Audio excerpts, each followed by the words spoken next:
अभी हम आए थे तो जोर का पानी गिर रहा था। मेरे सामने बूंदी जिले का किसान बैठा हुआ है। जब पानी नहीं आता है तो आसमान की तरफ झांकता है, राम राजी हो जाए। और जब ज्यादा पानी गिर जाए तब भी आसमान की तरफ राजी होता है कि राम अब तो रोक दे। पिछले दिनों अत्यधिक बारिश से हाड़ौती में प्राकृतिक आपदा आई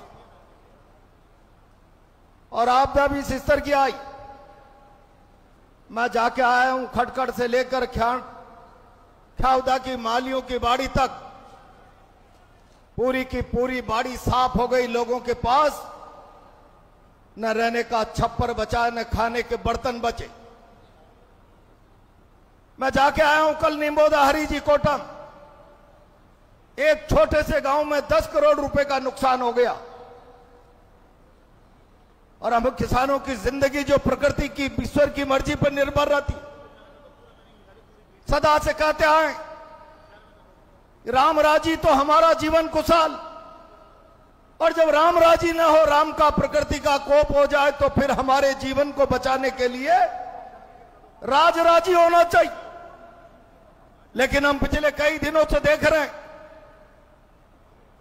गांव के गांव स्कूल और धर्मशालाओं में शरण लिए बैठे हुए लोगों के पास घरों में रहने के लिए, खाने के लिए कोई बर्तन नहीं। लेकिन राजस्थान सरकार का एक नुमाइंदा, प्राकृतिक आपदा से निपटने वाला कोई दल अभी तक बूंदी जिले, कोटा जिले के किसी गांव में नहीं पहुंचा और लोगों को राहत पहुंचाने का कोई काम प्रारंभ नहीं किया। मैं बहुत जिम्मेदारी के साथ कहना चाहता हूं, राम राजी नहीं तो राज राजी हो जावे। लेकिन ये राज कोटा हाड़ौती नहीं, राजस्थान के किसानों की अनदेखी कर रहा। मैं देखता हूं कई बार हमारे प्रदेश अध्यक्ष जी कहते, और मैं तो हमेशा कई सभाओं में कहता हूं आया हूं, इसमें राज का दोष नहीं। इस समय राजस्थान में अयोग्य मुख्यमंत्री और एक नकारा सरकार बैठी हुई है। हमारे यहां पर प्रजातंत्र में रानी के पेट से राजा होता था, और जब कांग्रेस ने देश की आजादी की लड़ाई लड़ी, देश में प्रजातंत्र आया, जनता पेटी में से अपने राजा का चुनाव, सेवक का चुनाव करने लगी। लेकिन आज मौजूदा हालात में देश में परिस्थितियां बदल गई। जनता पेटी में से अपना नेता चुनती है, लेकिन प्रदेशों में सरकारें मुख्यमंत्रियों का चुनाव जनता की मर्जी से नहीं, अब राजा पर्ची से पैदा होने लग गया, पर्ची से राजा पैदा हो।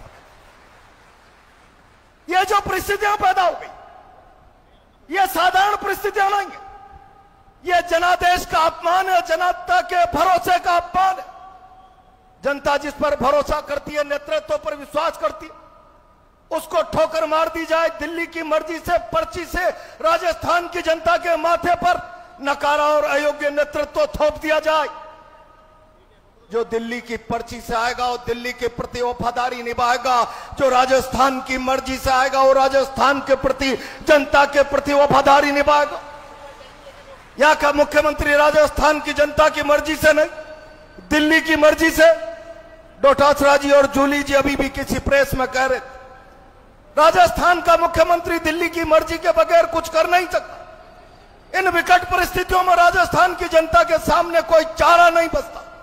अपने हक और अधिकार के लिए झंडा हाथ में उठाए और संघर्ष का बिगुल फूंकते।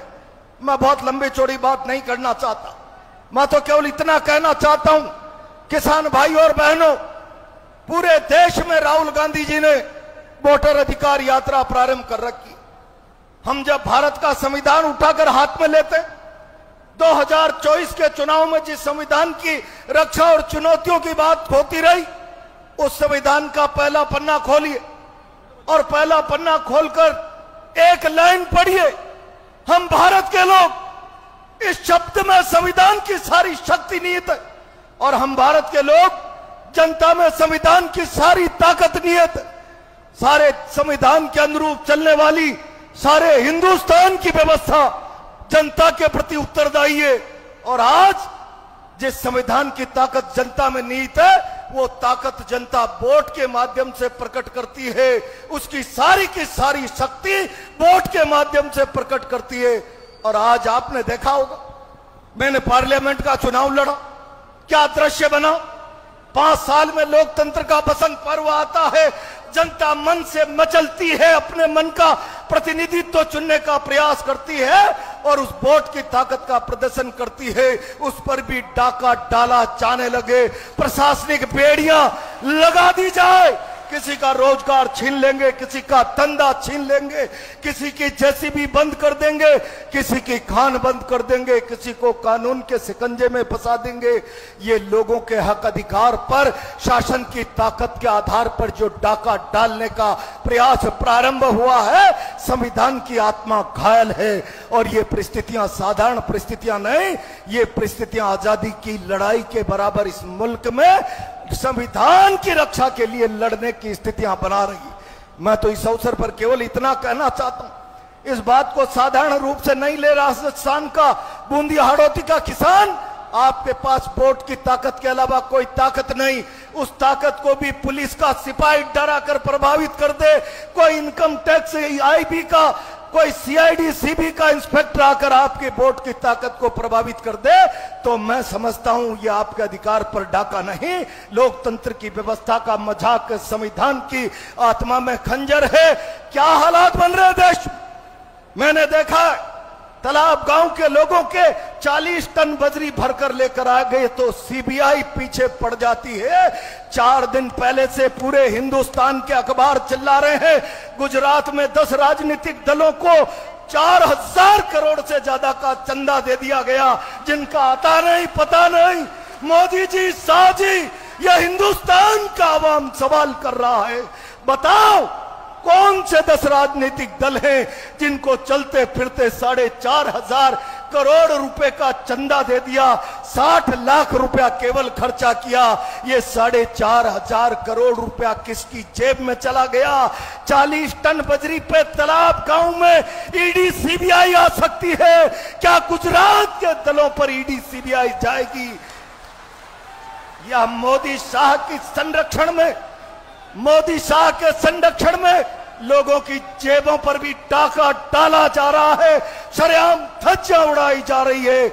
मैं इस अवसर पर केवल इतना कहूंगा, देश को इन हालातों को समझना होगा और समझकर हुंकार भरनी होगी। मैं केवल इतना आह्वान करते हुए लड़ने के लिए तैयार रहो। मैं जिम्मेदारी के साथ कह रहा हूं, प्रदेश अध्यक्ष नेता प्रतिपक्ष खड़े हैं, जब कभी संघर्ष की बात आएगी आपका आदेश होगा, आपके लिए जहां आपका पसीना गिरेगा प्रहलाद गुंजल अपना खून बहा देगा। इस बात का भरोसा मैं आपको देते हुए अपनी बात को विराम देता हूं। धन्यवाद, बहुत बहुत धन्यवाद। बहुत बहुत धन्यवाद।